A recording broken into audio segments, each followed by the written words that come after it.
దావీదు పట్టణమందు రక్షకుడు మీ కొరకు పుట్టి ఉన్నాడు.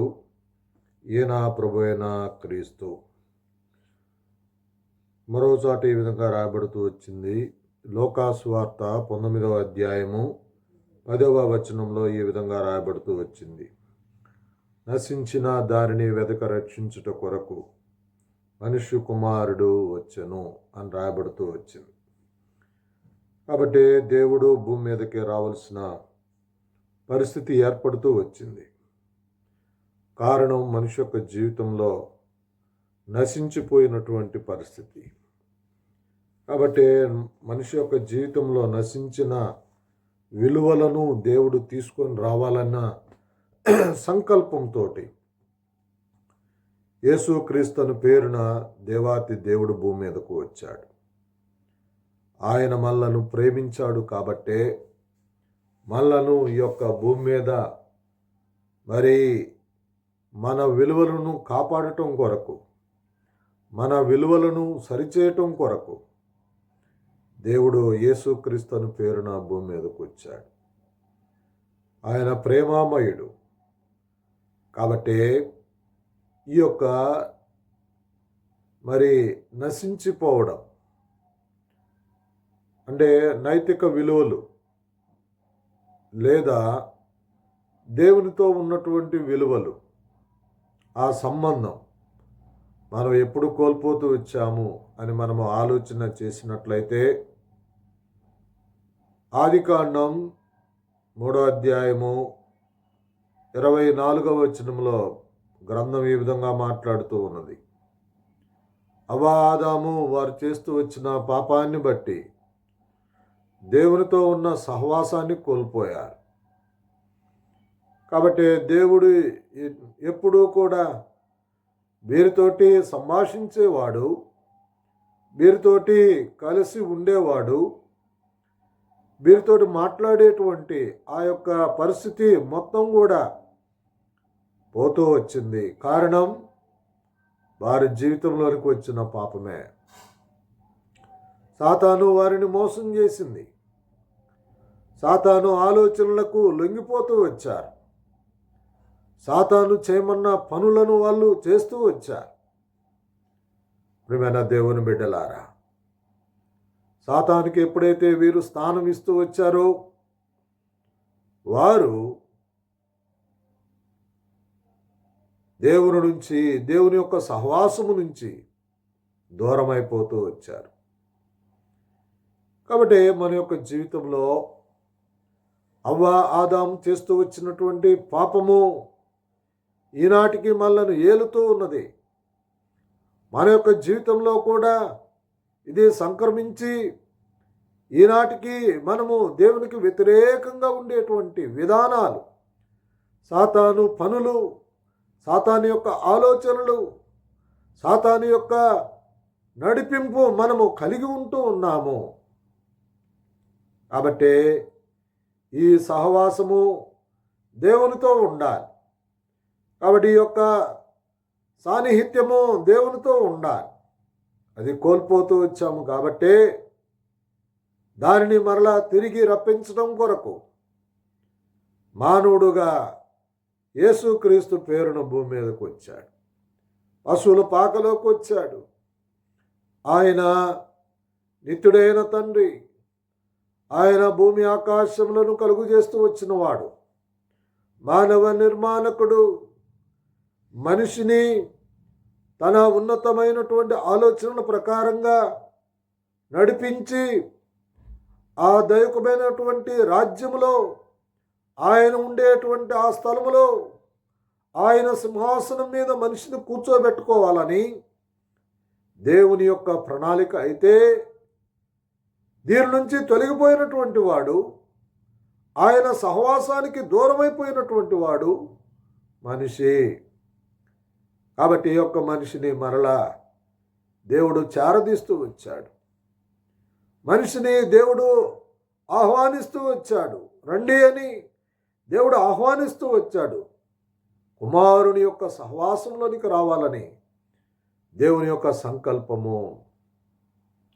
కాబట్టి ప్రేమైన దేవుని బిడ్డలారా, మన యొక్క జీవితంలో దేవుని యొక్క సహవాసాన్ని కోల్పోయాం. ఆ సహవాసాన్ని పొందాలి అని అంటే యేసుక్రీస్తు యొద్దకు రావాలి. కాబట్టి ఆయన మనతో ఉండటానికి ఇష్టపడుతూ ఉన్నాడు. మనతో సహవాసం చేయటానికి ఆయన ఇష్టాన్ని కలిగి ఉన్నాడు. కాబట్టి ఆ ప్రభువు చెంతకు రావాలి అన్నదే దేవుని యొక్క ఉద్దేశం. తర్వాత ఆదికాండము 2వ అధ్యాయం 17వ వచనంలో, తర్వాత 3వ అధ్యాయము 19వ వచనంలో కూడా మనం చూసినట్లయితే దేవునితో నిత్యము జీవించేటువంటి యొక్క పరిస్థితిని మనిషి కోల్పోతూ వచ్చాడు. అవ్వ ఆదాముతోటి దేవుడు ఎప్పుడూ కూడా జీవించాలని కోరుకుంటూ ఉన్నాడు. అవ్వ ఆదాములను దేవుడు ప్రేమించాడు. వారికి ఎన్నో వసతులను ఏదేను తోటలో కల్పిస్తూ వచ్చాడు. ఏదేను తోటలో వారు ఎంతో హాయిగా సంతోషంగా దేవుని సహవాసంలో వాళ్ళు ఉంటూ ఉన్నారు. కాబట్టి నిత్యము దేవుని సహవాసంలో ఉండాల్సినటువంటి వీరు దానిని కోల్పోతూ వచ్చారు. కాబట్టి దేవునితో నిత్యము ఉండాల్సినటువంటి పరిస్థితిలో నుంచి బయటికి వెళ్ళిపోతూ వచ్చారు. కాబట్టే మరలా వారిని తన సన్నిధిలోనికి తీసుకొని రావాలని కోరుకున్నాడు. దేవుడు తన యొక్క సన్నిధిలో నిత్యము జీవించేటట్లుగా, నిత్య జీవాన్ని పొందినట్లుగా దేవుడు కోరుకున్నాడు. ప్రియమైన దేవుని బిడ్డలారా, నీ బిడ్డ తప్పు చేస్తే వాడు కొద్దిగా దూరంగా వెళ్ళిపోతాడేమో కానీ మరలా ఏం చేస్తాడు? నీ వద్దకు వస్తాడుగా, నీ వద్దకు రావాల్సిందేగా.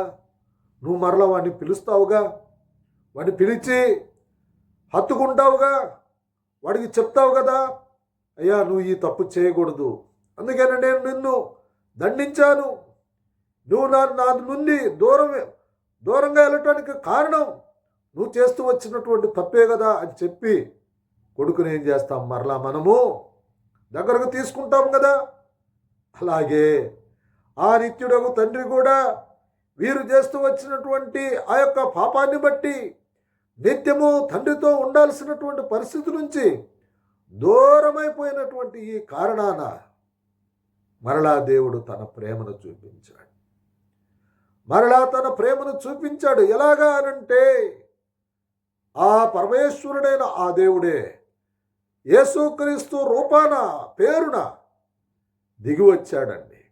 పరలోకాన్ని విడిచిపెట్టాడు, ఆ వైభవాన్ని విడిచిపెట్టాడు, ఆ స్థానాన్ని విడిచిపెట్టాడు. 33.5 సంవత్సరాలు భూమి మీద నీ కొరకై జీవించాడు. ఎందుకంటే ఆ నిత్య జీవం నువ్వు పొందాలి అని, ఆయనతో నిత్యము జీవించేటువంటి పరిస్థితి నీ యొక్క జీవితంలోనికి రావాలన్న ఉద్దేశంతో ఆయన భూమి మీదకు వచ్చాడు. ప్రేమైన దేవుని బిడ్డలారా, కొద్దిగా మనకు కష్టంగానే ఉంటుందండి. ఇవి అర్థం కావాలన్నా కూడా కొంచెం కష్టంగానే ఉంటుంది. కానీ మనం అర్థం చేసుకోవాల్సినటువంటి వారు, తండ్రి ప్రేమ కుమారుడి మీద ఏ విధంగా అయితే ఉంటుందో ఆ ప్రభువు అవ్వ ఆదాముల మీద చూపించాడు. దాని ద్వారా వచ్చినటువంటి పాపము ఈనాడు మనల్ని ఏలుతూ ఉంది. కాబట్టి మన మీద కూడా ఆయన ప్రేమ చూపించవలసిన పరిస్థితి ఏర్పడుతూ వచ్చింది. కాబట్టే యేసుక్రీస్తు పేరున భూమి మీదకు వచ్చి ఆయన ప్రేమను వెల్లడిపరుస్తూ వచ్చాడు. ఎట్లనగా మనం ఇంకనూ పాపులమై ఉండగానే తన ప్రేమను వెల్లడిపరిచెను అని రాయబడుతూ వచ్చింది. ప్రేమను చూపించాడు. ఎలాగానంటే తన ప్రాణాన్నే ఇచ్చాడు, తన రక్తాన్నే ఇచ్చాడు. నీ పాపానికి విరుగుడు ఆయన రక్తమే. నీ పాపపు పరిస్థితి నుంచి మార్చగలిగింది ఆయన రక్తమే, ఆయన ప్రేమే. కాబట్టి ఆయన ప్రేమ చూపించాడు. కొట్టేవారికి తన చెంపలను దాచుకోలేదు, కొట్టేవారికి తన వీపును దాచుకోలేదు, పెరికే వారికి తన జుట్టును దాచుకోలేదు. కొట్టారు, పిడిగుద్దులు గుద్దారు, పక్కన కూడా బల్లెపు పోటును పొడిచారు. కొరడాలతో తన యొక్క ఒంటిని నాగట్టి చాలవలే దున్నుతూ వచ్చారు. నీ కొరకు కాదా? నీ కొరకు కాదా? నాలో పాపమున్నదని మీలో ఎవరైనా స్థాపించగలరా అని సవాల్ చేస్తూ వచ్చిన ఆయన నీ కొరకై తలదించాడు అనటంలో అతిశయోక్తి ఏమన్నా ఉన్నదా? నీ కొరకు తలదించుకోలేదా ఆయన? నువ్వు చేసిన పాపాన్ని బట్టి ఆయన తలదించుకోలేదా? ప్రియమైన దేవుని బిడ్డలారా, ఆయన నీ కొరకై తలదించుకున్నాడు. పాపము చేసినటువంటి వ్యక్తి వలె ఆయన నీ కొరకై నీ స్థానంలో ఆయన తలదించుకుంటూ వచ్చాడు. నిన్ను చేసిన దానిని బట్టి ఆయన రోధించకూడదు. నిన్ను భూమి మీద సృష్టించినటువంటి దానిని బట్టి ఆయన ఏడవకూడదు. నిన్ను బట్టి సంతోషించాలి, నిన్ను బట్టి ఆయన ఆనందించాలి. కాబట్టి ఆనందించే పరిస్థితి నీ సృష్టికర్తకు నువ్వు కలిగిస్తూ ఉన్నావా? నీ తల్లిదండ్రులకు నువ్వు ఆనందాన్ని కలిగిస్తూ ఉన్నావేమో కానీ నీ సృష్టికర్తకు నువ్వు ఆనందాన్ని కలిగిస్తూ ఉన్నావా? నీ తల్లిని అడుగు, నువ్వు ఎలాగ భూమి మీదకు వచ్చావు అని అంటే అది దేవుని దయ అని మాట్లాడుతుంది. దేవుడు 9 నెలలు ఆయన నీ తల్లి గర్భంలో నిన్ను పోషించాడు, నీకు బలాన్ని ఇచ్చాడు, నీకు శక్తినిచ్చాడు, అన్ని అవయవాలు సరిగ్గా ఏర్పడేటట్లుగా చేసిన వ్యక్తి ఆ ప్రభువైన క్రీస్తే. కాబట్టి ఆయన నీవు సంతోషపరచ బద్ధుడువై ఉన్నావు. కాబట్టి మనం ఆయనతో నిత్యము జీవించు నిమిత్తమై యేసుక్రీస్తు పేరున దేవుడే భూమి మీదకు వచ్చి నిన్ను సరిచేసి ఆయనతో నిత్యము ఉంచుకోవాలని దేవుని యొక్క సంకల్పమై ఉన్నది. తర్వాత మనము చూసినట్లయితే చూడండి, దేవుడు మనిషికి అధికారం కూడా ఇచ్చాడు. ఆదికాండము 3వ అధ్యాయం 8వ వచనంలో మనం చూసినట్లయితే వీటిని వేలుడి, ఆ యొక్క జంతువులను పక్షులను మరి ఆయా జాతులు కలిగినటువంటి వాటిని దేవుడు సృష్టించినప్పుడు వీటిని వేలుడి అని చెప్పి మాట్లాడుతూ వచ్చాడు. కాబట్టే మనిషిని చూసి సింహమైన భయపడాల్సిందే. మనిషిని చూసి భూమి మీద ఏ జంతువైనా సరే భయపడవలసిన పరిస్థితి ఉన్నది. ఎందుకంటే వాటిని ఏలుతూ ఉన్నాడు. మనం సర్కస్కి వెళ్తే సర్కస్లో ఉన్నటువంటి వ్యక్తి ఏం చేస్తాడంటే ఆ యొక్క సింహాన్ని నువ్వు ఇడిచేయి అడిచేయి అని అటుగంతే ఇటుగంతే అని చవటంతో ఆ సింహం ఎందుకు ఆడుతుంది అని అంటే మనిషి అంటే భయం, మనిషి అంటే భయం. కాబట్టి ఈనాడు మనిషి మరి వీటిని ఆహారంగా చేసుకున్నాడు. వీటిని తన ఇష్టానుసారంగా తన అవసరాల నిమిత్తమై వాటిని తింటూ ఉన్నాడు. వాటిని బట్టి తన యొక్క జీవనోపాధిని కొనసాగిస్తూ ఉన్నాడు. ప్రియమైన దేవుని బిడ్డలారా, సృష్టి మీద దేవుడు నీకు అధికారం ఇచ్చాడు. కాబట్టి సృష్టిని నీవు ఎంతగా వాడుకుంటున్నావో నీకు తెలియనిదేమీ కాదు. కాబట్టి సృష్టిలో ఉన్న మొక్కలు, పక్షులు, తర్వాత ఇంకా ఆయా జాతులు కలిగినటువంటి జంతువులను ఈనాడు మనం వాడుకుంటూ ఉన్నాము, వ్యవసాయం చేస్తున్నాము. తర్వాత వీటిని బట్టే మనము ఇంకా ఎన్నో ఔషధాలను మనం తయారు చేస్తూ ఉన్నాము. విమానాలను వీటిని బట్టే మనం తయారు చేస్తూ వచ్చాము, పక్షులను బట్టి. కాబట్టి దేవుడు వీటి మీద అధికారం ఇచ్చాడు. సృష్టి మీద దేవుడు మనిషికి అధికారం ఇచ్చాడు, దీని నుంచి కోల్పోయాడు. సృష్టి మనిషికి వ్యతిరేకంగా మారవలసినటువంటి పరిస్థితి ఏర్పడుతూ వచ్చింది. మనిషి చేసేటువంటి ఈ యొక్క ఘోరమైనటువంటి విధానాలను బట్టి సృష్టి మనిషికి వ్యతిరేకంగా మారుతూ వచ్చింది. ఎలాగా అనంటే మనిషి ఏం చేస్తాడంటే ఈ యొక్క కార్బన్ డైఆక్సైడ్ని బయటకు రిలీజ్ చేసి ఫ్యాక్టరీస్ పెట్టి, ఫ్యాక్టరీస్ పెట్టొద్దనిగా దాన్ని ఏ విధంగా ప్యూరిఫై చేయాలనేది కూడా మనం తెలుసుకోవాలి. ఈ యొక్క ఫ్యాక్టరీస్ని పెట్టి మనిషికి అనారోగ్యాలు, తర్వాత చెట్లు పెరగకుండా చేస్తూ ఉన్నాడు. తర్వాత ఈ యొక్క పైన ఉన్నటువంటి ఓజోన్ లేయర్ని మనిషి ఏం చేస్తున్నాడంటే డిప్లీషన్కు గురయ్యేటట్లుగా చేస్తూ ఉన్నాడు. దాని తరుగుదల ఏర్పడుతూ వచ్చింది. తద్వారా అల్ట్రావైలెట్ రేస్ మనిషి యొక్క మీద పడుతూ ఉన్నది. తద్వారా బోన్ క్యాన్సర్ వస్తూ ఉన్నది. తద్వారా మనిషికి స్కిన్ డిసీజెస్ రావడం అనేది మనం చూస్తూ ఉన్నాము. కారణం ఏమిటి అని అంటే, దేవుడు సృష్టిని ఏలమని చెప్తే మనిషి ఈ యొక్క సృష్టిని ఏ విధంగా చేస్తూ వచ్చాడు అంటే పాడు చేస్తూ వచ్చాడు. కాబట్టి మనం భారీ మూల్యం చెల్లిస్తూ ఉన్నాం. ఈనాడు సునామీలు రావడానికి గల కారణం అది కాదా? అకస్మాత్తు అయినటువంటి ఈ యొక్క తుఫానులు రావడం దానికి కారణం కాదా? భూకంపాలు రావడం దీనికి కారణం కాదా? ప్రియమైన దేవుని బిడ్డలారా, దేవుడు మనకు అధికారం ఇచ్చాడు, దానిని చక్కగా వాడుకోవాలి, దానిని చక్కగా వినియోగించుకోవాల్సినటువంటి పరిస్థితి ఉన్నది.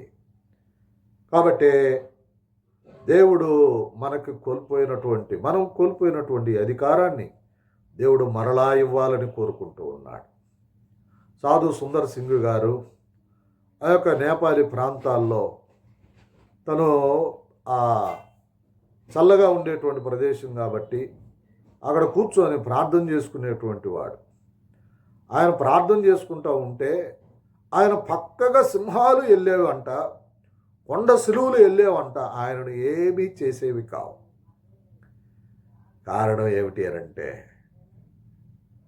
అవి దేవుని సృష్టి అయి ఉన్నాయి కాబట్టి దేవుని ప్రజలకు అవి ఏమీ చెయ్యవు, అవి హాని చేయవు. ఒకసారి ఈ యొక్క అపోస్తలుడైనటువంటి పౌలుని ఒక పాము కరిస్తే అక్కడ ఉన్నటువంటి అనాగరికులు ఏమనంటూ వచ్చారంటే, ఇతడి యొక్క దేహం వాస్తుంది, కాసేపట్లో చనిపోబోతూ ఉన్నారు అని ఆలోచన చేస్తూ ఉంటే పౌలుకి ఏమీ కాలేదు. పాపాన్ని ద్వేషించి ప్రభువులో చక్కగా ఉన్నటువంటి వాడికి ఏమీ చేయదండి ప్రేమైన దేవుని బిడ్డలారా. కాబట్టి అందుకనే రెండవ రాకడలో పాములు ఈ యొక్క మరి క్రూరమైనటువంటి జంతువులతో మనిషి సహవాసం చేయును అని రాయబడుతూ వచ్చింది. ఆ సహవాసం మరోసారి నీకు ఉన్నది కాబట్టే దానిని ఇవ్వటం కొరకు, మరలా ఈ యొక్క సృష్టి మీద నీకు అధికారం ఇవ్వటం కొరకు 1000 ఏండ్ల పరిపాలన ఉందండి. దేవుడు ఇదే భూమి మీద నీకు 1000 ఏండ్ల పరిపాలన ఇవ్వబోతూ ఉన్నాడు. తెలుసా నీకు? అప్పుడు నీవే రాజువి, నువ్వే సామంత రాజువి. నువ్వు భూమి మీద నిన్ను ఎవరైతే ఈనాడు వేలుతూ ఉన్నారో వారిని ఏలబోయే సమయం నీకు ఉన్నదే. కాబట్టి మనం మర్చిపోకుండా ఉండవలసిన పరిస్థితి ఏమిటి అనంటే, దేవుడు మనకు అధికారం మరోసారి ఇవ్వబోతూ ఉన్నాడు. దాని కొరకై మనము కాచుకొని ఉండాలి, మనము పరిశుద్ధంగా ఉండాలి, దేవుని కొరకై బ్రతకాలి. చెడు సహవాసాలు, చెడు ఆలోచనలు, చెడు విధానాలు, చెడు పనులను మనం వదిలేసి ఆ జీవం కలిగినటువంటి దేవుని వైపు చూస్తూ మనం నడవలసినటువంటి పరిస్థితి మన యొక్క జీవితంలో ఎంతైనా ఉన్నది. కాబట్టి ఆయన నిన్ను ప్రేమించి నీకు అధికారం ఇవ్వాలని కోరుకుంటూ ఉన్నాడు. రోగాల మీద నీకు అధికారం ఇస్తాడు, తర్వాత దెయ్యాల మీద నీకు అధికారం ఇస్తాడు, తర్వాత నీకున్న పరిస్థితుల మీద, వ్యాధి బాధల మీద నీకు అధికారం ఇస్తాడు.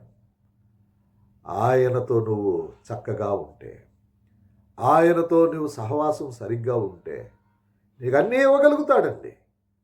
కాబట్టి ఇది మూడవదిగా మనం గ్రహించవలసింది. తర్వాత నాలుగవది, రోమిలకు రాసిన పత్రిక 3:23 దేవుడు ఏ భేదము లేదు, అందరూ పాపం చేసి దేవుడు అనుగ్రహించు మహిమను పొందలేకపోతూ ఉన్నారు అని రాయబడుతూ వచ్చింది. మహిమను పొందలేకపోతూ ఉన్నారు, దేవుని యొక్క మహిమను పొందలేకపోతూ ఉన్నారు. కాబట్టి ఆ మహిమని ఇవ్వటానికి మనిషి ఏదైతే ఆదాముల ద్వారా కోల్పోతూ వచ్చాడో అవన్నిటినీ యేసుక్రీస్తు ద్వారా నీకు ఇవ్వాలని దేవుడు సంకల్పించి, ఆ దేవుడే యేసుక్రీస్తుని పేరును భూమి మీదకు వచ్చాడు. అంగీకరించు, దేవుని కొరకై నమ్మకంగా బ్రతుకు, ఆయన నీకు మహిమను ఇస్తాడు, దేవుని యొక్క మహిమను నీకు ఇస్తాడు. అది కూడదు అని అనుకుంటే నీవే కష్టాల్లోకి వెళ్ళిపోతావు. దేవునికి వ్యతిరేకంగా ఉన్న ఏ ఆయుధం వర్ధిల్లదు అని రాయబడుతూ వచ్చిందండి. ఈనాడు ప్రపంచ దేశాలను ఏలుతూ ఉన్నది ఎవరో తెలుసా? క్రిస్టియన్స్. ప్రపంచ దేశాలలో ఆస్తి పరులు ఎవరో తెలుసా? క్రిస్టియన్స్. కారణం ఏమిటి అంటే అతడే ఈ యొక్క కంప్యూటర్ను కనుక్కున్నాడు, వైరస్ను కనుక్కున్నాడు, ఉన్నటువంటి ప్రతి డివైస్ అనుకుంది ఎవరు అని అంటే క్రీస్తు బిడ్డలు.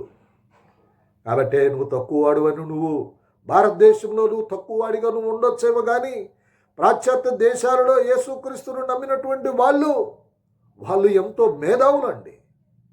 కాబట్టి ప్రభువునందు నమ్మిక ఉంచు, ప్రభుతో నడువు, చక్కటి బాంధవ్యాన్ని ప్రభుతో కలిగి ఉండు.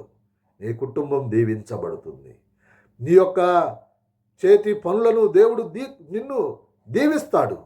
నీ కుటుంబము క్షేమంగా ఉంటుంది, ఆరోగ్యకరంగా ఉంటుంది. కాబట్టి ప్రభు అయిన యేసుక్రీస్తునందు విశ్వాసం ఉంచుము. అప్పుడు నీవు నీ ఇంటి వారును రక్షింపబడదు. నీ కొరకాయ చిన్న ప్రార్థన కూడా మేము చేస్తాము.